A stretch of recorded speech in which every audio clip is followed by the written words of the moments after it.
आपले जे उमेदवार आहेत मुझफ्फरभाई काही नवीन नाही आहेत.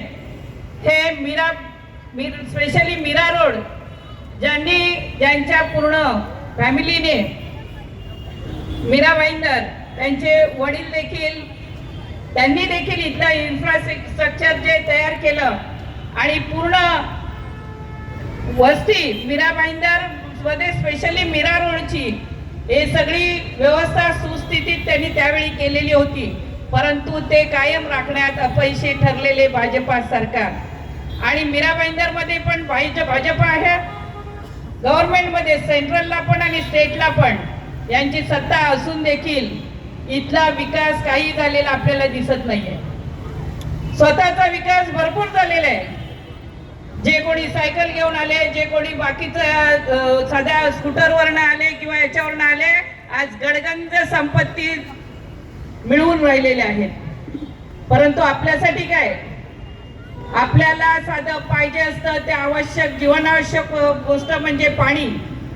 पाण्यासाठी आज आपल्याला एवढं खूप फिरावं लागते. पाणी मिळत नाही, चांगले रस्ते नाही आहेत, काही ड्रेनेज लाईन नाही आहेत. आपल्याकडे पाऊस पडला तर पूर्ण पाणी भरलेलं दिसतंय. अशा परिस्थितीतच आपल्याला राहायचंय का? मग आपल्याला इथे नवीन आणि चांगलं व्यक्तिमत्व असलेल्या, स्वच्छ चारित्र्याचे आणि चांगले व्यक्तिमत्व, एक अभ्यासू व्यक्तिमत्व असलेले असे आपले मुझफ्फरभाई आहेत आणि त्यांना निवडून देणं फार गरजेचं आहे. आपल्याला जर सुस्थितीत आपलं मीरा भाईंदर पाहायचं असेल, आपल्या समस्या मोठ्या प्रमाणावर इथल्या संपवायच्या असतील तर खरोखर आता बदल करण्याची गरज आहे.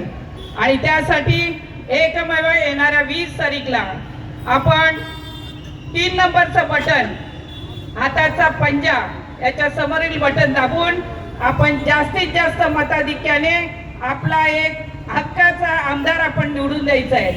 विसरू नका, 20 तारीख प्रत्येक